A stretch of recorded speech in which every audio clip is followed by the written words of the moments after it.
Hi there, and welcome back to the Adventitious Adventures podcast.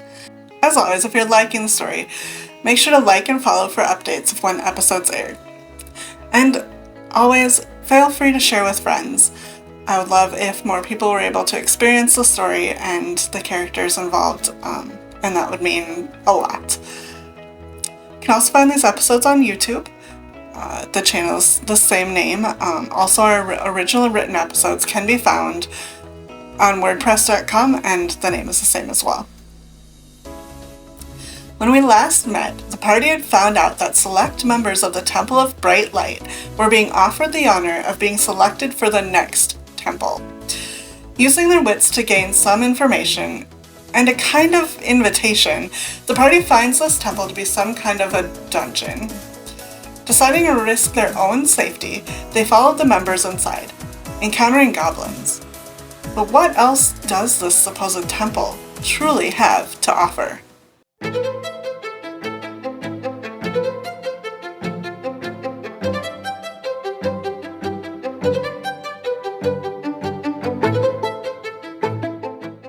The story opens once more as the group is considering how to proceed with the orc and halfling they found inside the new temple. Malvis disguises himself as an orc and enters the room. Unexpectedly, the orcs end up believing his story and invite him in, while the halfling seems skeptical. Nonetheless, he tells him to enter and gives him the job of standing on the pressure plate trap in order to test it.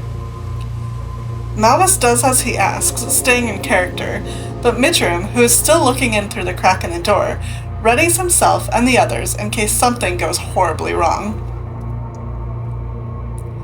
One of the orcs approaches the part where the party is stationed outside the door, looking around before looking back to the others. The halfling asks the orc how he is feeling, which seems odd. However, it gives the party an opportunity to distract the orc and draw him closer to them so they can take him out. As the party is planning, the trap in the middle of the floor that Malvis is standing on goes off, flinging the panel towards the ceiling. Malvis barely gets out of the way, using Misty Step, before the panel slams into stone. Having given themselves away, the party enters and they engage in battle with the orcs as the halfling ducks away. The battle is rough for the party, but they end up coming out on top, bruised and bleeding. However, the fight is not over quite yet, because upon following the route the halfling had fled, they encounter a group of zombies. The undead are particularly hard to put down for the party, but with the use of a spell from Malvis, they're finally able to take them down and have a quick break. They debate whether they should keep moving or take a chance to rest, ultimately having Hobbs cast Healing Spirit to help those who need it, and moving on. Mitram heads back into a room next to where the orcs were, because they had seen a chest inside during the fight. Checking the room for traps, he realizes there are flame traps on every other section of the floor. Using his training, he is able to maneuver around the flames and disarm the traps before heading to the chest. Mitram finds the chest to be locked, but using the tools he has, unlocks it and finds a potion and something he believes to be a loincloth. Returning to the rest of the party, Mitram tells them what he has found. Malvis, not believing Mitram is right, goes back to the chest himself and looks at the loincloth. He finds it is actually a cap of water breathing, and takes it before returning and informing the group. After he returns, the party decides to keep moving, walking back through the hallway with the zombies. They choose to go through a door, and after Mitram listens for anything strange, they enter and find another chest. Inside they find a figurine of a horse, which Mitram asks Malvis to look at. Malvis does not tell him what it is, but reveals that Hobbs knows as well, though Mitram can tell he is not being fully honest. The party moves on, with Chop heading for the door nearby. Mitram listens to this door as well, and realizes he can hear heavy breathing from within. Unsure if they should engage with what is inside, Malvis senses familiar inside, finding a lizard person, which seems to have been altered in some way. The lizard person, in a moment of clarity, mutters the word "Mama," before returning back to its anger. Feeling sure they do not want to fight with that creature, the party travels on, retracing their steps to the entrance of the temple before going down another hallway. As they are walking, they notice that the wall seems different from the rest around it, and as they investigate, a door opens. Cautiously going inside, the party find a group of people chained to the wall. Letting them out of their bonds, they debate what they should do with them, but decide to let them out of the temple so they can go back to safety. Malvis offers to lead them back to the entrance of the temple, leaving his familiar with Inara. While he is walking, Ula whispers to Malvis that he can tell the people he is helping about her, so they can be her new followers. Finally reaching the outside, Malvis takes the suggestion, wanting to be back on her good side, and tries to convince the people to follow Ula. However, whether it is because of what they just went through, or their lack of care, the people do not jump at the chance. Seeing he is failing at convincing them, Malvis casts thaumaturgy to order them to follow Ula and build her a shrine. This time, the people respond how he wants them to, before running off away from the temple.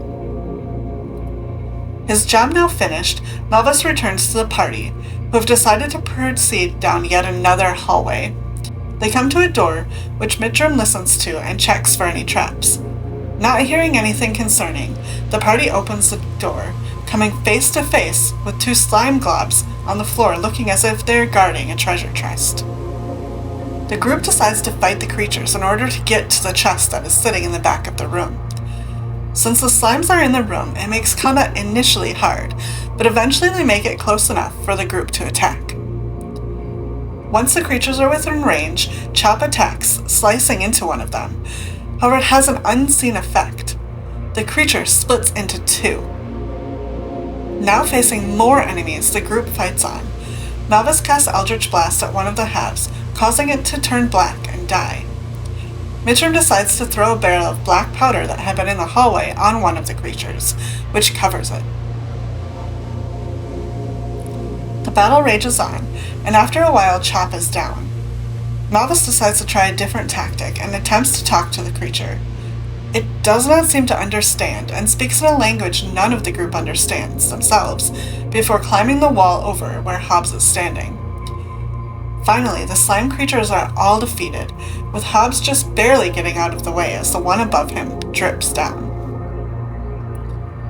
The group comes together, with a majority of them beaten pretty heavily, and decide to use the room the slime creatures came from in order to take a short rest, to heal and recover before moving further through the temple. Mitram checks the room for traps, and while he does, sees that there is some kind of hindrance there. He is not able to fully see what it is, other than a pressure plate, which obviously is the way to set it off.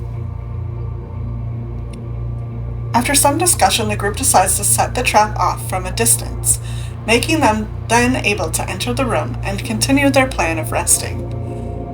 This plan is not the greatest, because instead of a simple trap, they end up setting off a large bell, which, by the sound, obviously alerts the whole temple to their presence. A few moments pass and the group realize they can hear someone, or something, coming.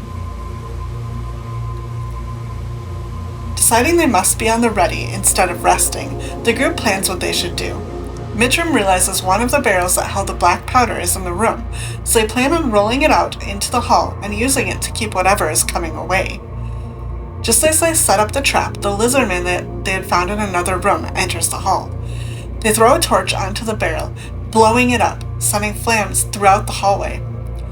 Hobbs then casts Tidal Wave, putting out the flames, but knocking the lizardman prone. The group now actively gets into the fight against the man, all but Malvis, who disguises himself as a slime-eaten skeleton and stays in the corner by the chest. Eventually Mitram is able to defeat the lizardman, and the group then goes to check what had been in the chest. It turns out to be a dancing sword. After a final rest where everyone takes some time to heal, the group moves on through the temple. They come across another door. Checking it for traps, they find there's an arrow trap, which is easily disengaged before moving further down the hallway. Eventually the group comes across more doors, this time a double set. Mitram checks them once again and is able to hear the faint sound of rattling. Listening closer, the sound changes to be the sound of bones clicking together. After some debate, the group decides to send a barrel in to blast whatever could be inside. However, as soon as they open the door, the skeletons inside are ready and waiting for them. They attack, and since Mitram was the one closest to the door, they hit him pretty hard. As the rest of the group makes their way into the battle, Mitram eventually moves out of the way to save himself. Chap does roll the barrel in after a while, but the battle is now raging. Many of the skeletons get taken out by the group, Mavis casting a spell that surrounds them and causing damage, the rest of them getting into the thick of it. Some of the skeletons move further through the temple though, forcing the group to follow them. Some of the skeletons move further through the temple though, forcing the group to follow them.